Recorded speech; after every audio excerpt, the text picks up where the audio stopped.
विद्यार्थी मित्रांनो, आज आपण हा पर्यावरणाचा जो पुढचा भाग आहे तो बघणार आहोत। मागच्या व्हिडिओमध्ये आपण पर्यावरणाबद्दल थोडी माहिती घेतली, त्याचबरोबर आपण परिस्थितिकी काय आणि त्यानंतर परिसंस्था काय असते हे त्याच्यामधला संबंध कशा प्रकारे दाखवला जातो हे मागच्या व्हिडिओमध्ये आपण पाहिलेलं आहे।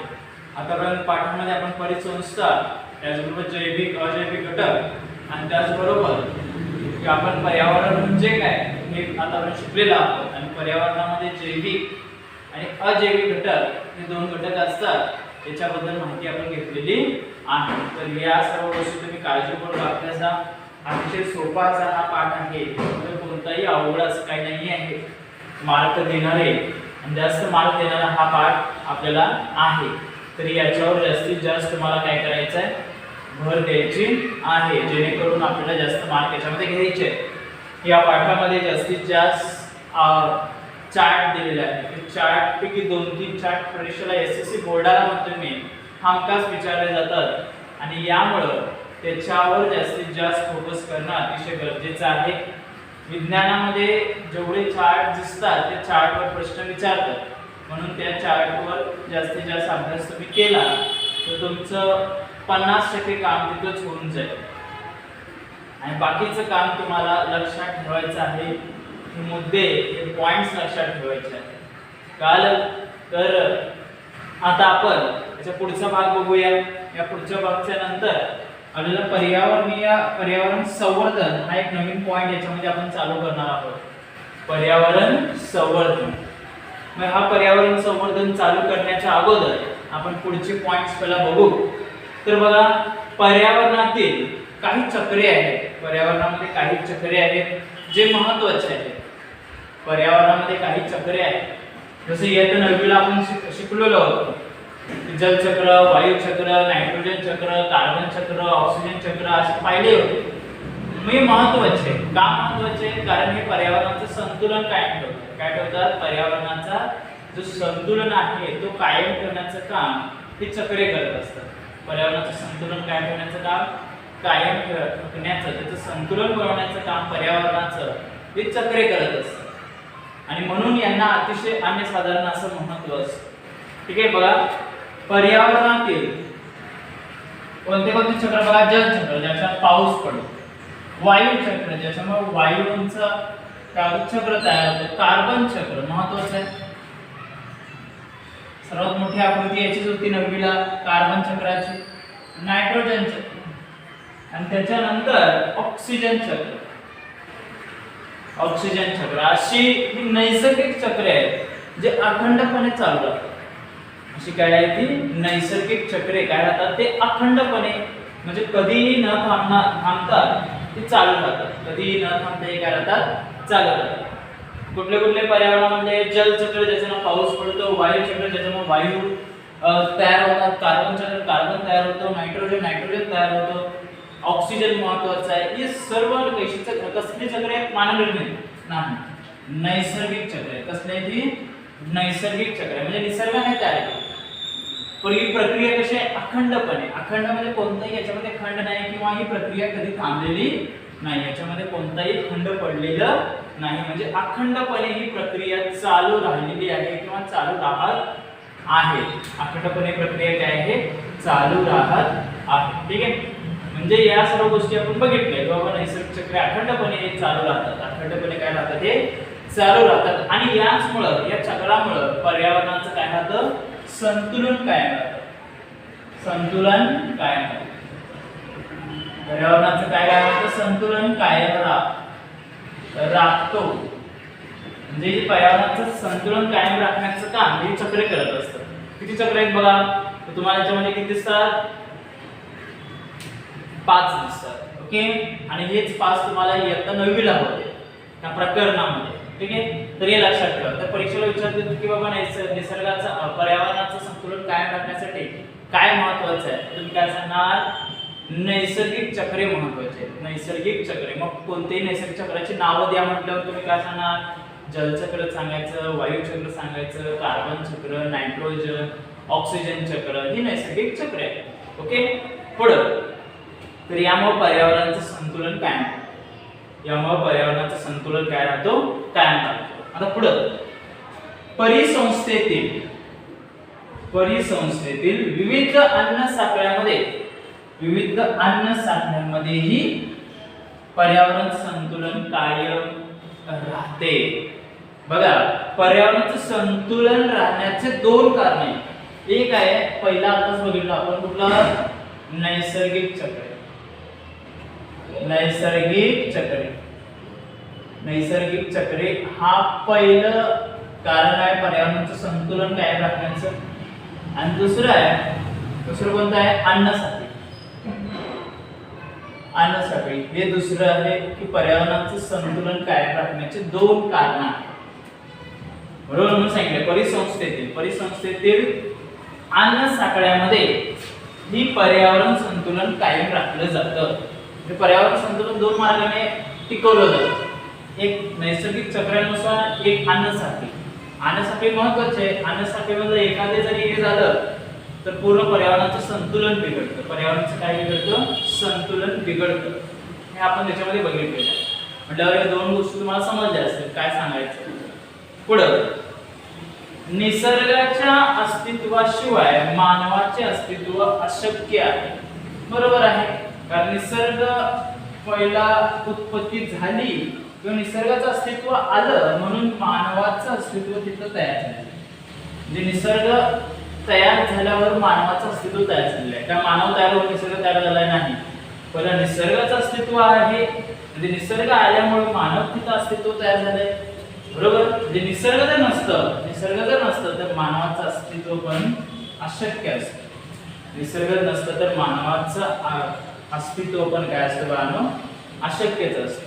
म्हणजे निसर्ग नाही तर मानवाचं अस्तित्व पण याच्यामध्ये पूर्णपणे नाहीसा होतो किंवा नसलेला होता. ठीक आहे. त्यामुळे नैसर्गिक पर्यावरणाचे समतोल बिघडू न देता त्याचे जतन करणे हे मानवाचे कर्तव्य आहे. कारण निसर्ग आहे म्हणून आपण आहे, त्यामुळं आपल्याला नैसर्गिक पर्यावरणाचा म्हणजेच काय? निसर्गाचा. नैसर्गिक पर्यावरण म्हणजे निसर्गाचा समतोल बिघडू न देता, त्याचं संतुलन बिघडू न देता त्याचं काय करणं? जतन करणं. त्याचं संरक्षण करणं, रक्षण करणं हे कोणाचं कर्तव्य आहे? मानवाचं कर्तव्य आहे. कोणाचं कर्तव्य आहे? मानवाचं कर्तव्य आहे. काल म्हणजे काय सांगितलं त्यांनी? बाबा, निसर्गाच्या अस्तित्वाशिवाय मानवाचे अस्तित्व काहीच नाहीये, अशक्य आहे. बरोबर, त्यामुळे नैसर्गिक पर्यावरणाचा समतोल न बिघडू देता, म्हणजे नैसर्गिक पर्यावरणाचा समतोल न बिघडू देता त्याचे जतन करणे मानवाचे कर्तव्य आहे. बरोबर, म्हणजे नैसर्गिक संतुलन बिघडू द्यायचं नाही. नैसर्गिक संतुलन कोणाचं बिघडू द्यायचं नाही, पर्यावरणाचं बिघडू द्यायचं नाही, व त्याचं संरक्षण करणं हे मानवाचं कर्तव्य आहे. कोणाचं कर्तव्य आहे? मानव जातीचं कर्तव्य आहे. कारण निसर्ग आहे म्हणून मानव आहे. आपल्या पूर्वजापासून पृथ्वी आपल्याला वारसा हक्काने मिळालेली नसून पुढच्या पिढीसाठी ती उसनवार मिळालेली आहे. बघा काय त्यांनी तर्क लावलेला आहे. बघा, आपल्या पूर्वजापासून पृथ्वी, पूर्वज म्हणजे आपले जे पहिलेचे लोक होते त्यांच्यापासून आपल्या पूर्वजापासून पृथ्वी आपल्याला वारसा हक्काने मिळालेली आहे. वारस हक्क जसा असतो तशा हक्काने आपल्याला काय मिळाले? आपल्या पूर्वजापासून पृथ्वी आपल्याला हक्काने मिळालेली नाही असं ते सांगत आहे. नसून ते पुढच्या पिढीसाठी आपण काय घेतलेलं आहे? उसनवार घेतलेला आहे, उसनी घेतलेला आहे. आपण काय घेतलेलं आहे? उसनी घेतलेलं आहे. म्हणजे आपल्या मागच्या पिढीपासून ते आपल्याला मिळाले नाहीये वारसा हक्काने, ते नसून ती पुढच्या पिढीसाठी म्हणजे येणारी पुढची पिढी आहे त्याच्यासाठी उसनवार मिळालेली आहे, म्हणजे उसनी घेतलेली आहे पृथ्वी. असं इथं त्यांनी एक तर्क मांडलेला आहे या पुस्तकामध्ये. फक्त आपल्याला त्याच्याशी काय भिन्न देणं नाहीये, फक्त ते लक्षात ठेवा. फक्त एवढंच हा पॉईंट जरी टाकला नाही पेपरमध्ये तरी चालेल. म्हणजे आपल्या पूर्वजापासून पृथ्वी आपल्याला वारसा हक्काने मिळाले नसून ते पुढच्या पिढीसाठी उसनवार मिळाले आहे असं हे सांगत आहे. ठीक आहे. पुढं, म्हणून पुढच्या पिढीसाठी ती ठेव सांभाळायची आहे. मग या पिढीसाठी ठेवायची नाही का? तर आहे, ठेवायची आहे. आणि आपल्याला पण ठेवायचे, जपायचे आहे, आपण पण त्याचं रक्षण करायचं आहे, आपण पण त्याचं जतन करायचं आहे आणि पुढच्या पिढीसाठी पण ते सांभाळून ठेवायची आहे. पुढच्या पिढीसाठी पण ती काय करायची आपल्याला, ही जी हा जो दिसतो भाग आपल्याला पर्यावरणाचा, त्याचं संवर्धन करणं किंवा त्याचं सांभाळ करणं महत्त्वाचं आहे. म्हणून पुढच्या पिढीसाठी, येणारी जी पुढची भविष्य फ्युचर जनरेशन आहे, त्याच्यासाठी ही ठेव आपल्याला सांभाळायची आहे. त्याच्यासाठी ही ठेव आपल्याला काय करायची आहे, चांगल्या प्रकारे सांभाळायची आहे. कळले? तर हे लक्षात ठेवायचं पर्यंत. तर ही सांभाळायची आहे म्हटल्यावर कुठला पॉइंट येईल, पर्यावरण संवर्धन. कुठला पॉइंट येईल, पर्यावरण संवर्धन. पर्यावरण संवर्धन म्हणजे पर्यावरणाचं रक्षण करणं किंवा जतन करणं. पर्यावरण संवर्धन म्हणजे पर्यावरणाचं रक्षण करणं किंवा त्याचं जतन करणं. ठीक आहे. मग कशापासून जतन करणार?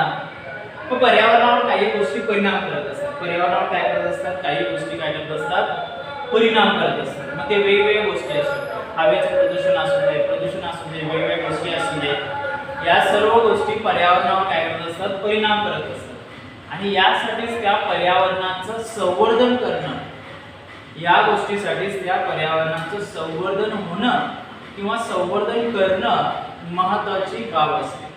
आणि यासाठीच पर्यावरणात असणारे नैसर्गिक घटक, मग पर्यावरणाचं संवर्धन करण्याची वेळ का आली हे बघायचं आहे. कशामुळे होतं बघा, पर्यावरणावर परिणाम झाल्यावर त्याचं संवर्धन करणं का महत्त्वाचं होतं.